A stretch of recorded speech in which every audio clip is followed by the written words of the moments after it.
Assalamualaikum warahmatullahi wabarakatuh. Saya selaku pemakalah kelompok 5 yang akan mempresentasikan hasil makalah kami yang berjudul Human Relation Rasulullah, yang beranggotakan Khairunisa, Muhammad Pertahanan, Siti Remeta Ayunda. Muhammad Pertahanan sebagai pemateri yang pertama, Khairunisa sebagai pemateri yang kedua, Siti Remeta Ayunda sebagai pemateri yang ketiga. Assalamualaikum warahmatullahi wabarakatuh. Saya Muhammad Pertahanan dari kelompok 5 yang akan membahas tentang pengertian human relation. Ya, langsung saja. Human relation adalah kegiatan rohania, yaitu kegiatan rohania yang menyangkut watak, sifat, perangai, kepribadian, sikap dan tingkah laku menuju kepuasan hati. Proses ini berlangsung pada 2 atau 3 orang yang terlibat dalam komunikasi antarpersonal yang bersifat dialogis.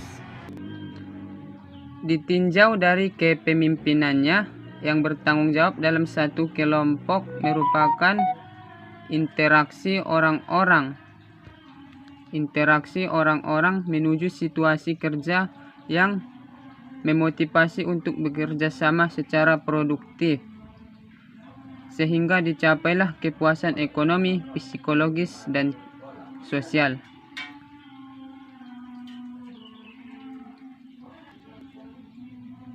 Di sini, sifat hubungan sesama manusianya tidak seperti orang berkomunikasi biasa. Bukan hanya merupakan penyampaian suatu pesan kepada orang lain, tetapi hubungan antara orang-orang yang berkomunikasi di mana mengandung unsur-unsur kejiwaan yang amat mendalam. Dikatakan bahwa hubungan manusiawi itu merupakan suatu komunikasi karena sifatnya yang orientasi pada perilaku atau action oriented. Hal ini mengandung kegiatan untuk mengubah sikap, pendapat, atau perilaku seseorang. Mungkin ini saja yang dapat saya sampaikan. Jikalau ada kata yang salah dalam penyampaian ini, saya minta maaf. Dan materi selanjutnya akan dijelaskan Saudara Khairunisa Purba. Wabillahi taufiq wal hidayah. Wassalamualaikum warahmatullahi wabarakatuh. Assalamualaikum warahmatullahi wabarakatuh. Baiklah, saya akan melanjutkan pembahasan yang selanjutnya, yaitu fungsi dan tujuan human. Manusia tidak pernah hidup sendiri. Sejak dilahirkan, manusia akan tergantung dengan orang lain. Ada 3 faktor yang mendasari interaksi manusia dengan kehidupan dengan manusia lainnya, yaitu yang pertama, imitasi. Imitasi adalah tanggapan yang dipelajari hasil interaksi dan pengaruh lingkungan. Bukan bawaan sejak lahir, imitasi selalu positif dan banyak juga negatif. Yang kedua, sugesti. Sugesti mengoper tingkah laku atau adat kebiasaan dari orang lain tapi tanpa suatu pertimbangan. Sugesti memang peran penting dalam hidup berkelompok dalam suatu organisasi. Yang ketiga yaitu simpati. Faktor simpati sangat memegang peran penting dalam suatu interaksi. Simpati adalah perasaan tertarik seorang oleh orang lain. Sebagai tujuan agar human relationship dapat disimpulkan sebagai berikut. Yang pertama, menciptakan upaya saling pengertian untuk mewujudkan suatu kerjasama yang baik antara sesama umat manusia. Dan yang kedua, bila terjalin hubungan human yang baik, maka akan lebih mudah untuk mencapai tujuan tertentu. Yang ketiga, manusia memiliki harga diri yang ingin dihargai orang lain. Sehingga dengan adanya human, maka dasar suatu hubungan yang saling menghargai dapat terwujud. Baik, terima kasih. Pembahasan selanjutnya akan dibahas oleh Siti Remeta Ayunda. Baiklah, saya akan menjelaskan materi saya yang berjudul Human Relation Rasulullah. Saya akan menjelaskan sikap Rasulullah sebagai pemimpin. Nabi Muhammad merupakan sosok pemimpin yang berpengaruh sepanjang umat manusia.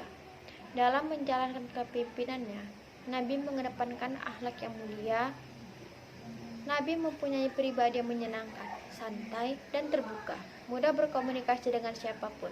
Nabi Muhammad mengedepankan keteladanan atau uswah hasanah dalam memimpin.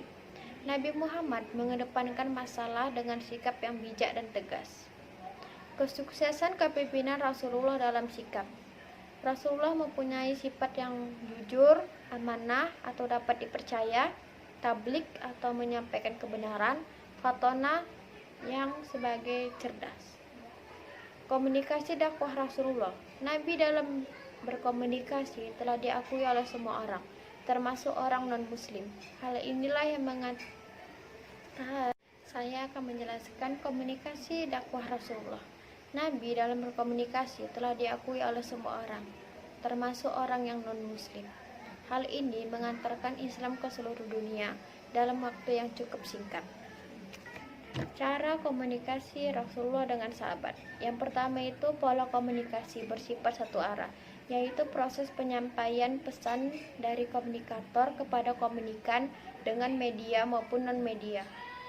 Pola komunikasi dilakukan dengan kegiatan atau pengajaran dan ceramah. Pola komunikasi dua arah, yaitu proses komunikator bertukar peran menjadi komunikan, begitupun sebaliknya. Pola komunikasi banyak arah, yaitu komunikasi yang tidak melibatkan interaksi yang dinamis. Nabi dapat melembutkan hati dan mengajak mereka mengikuti dakwahnya dengan kata maupun perbuatan, dengan bersifat ramah, rendah hati, dan sebagainya. Terima kasih. Baiklah, karena materi sudah dijelaskan, maka saya tutup dan saya kembalikan kepada moderator yang akan membuka sesi pertanyaan dan kritik. Saya tutup. Wassalamualaikum warahmatullahi wabarakatuh.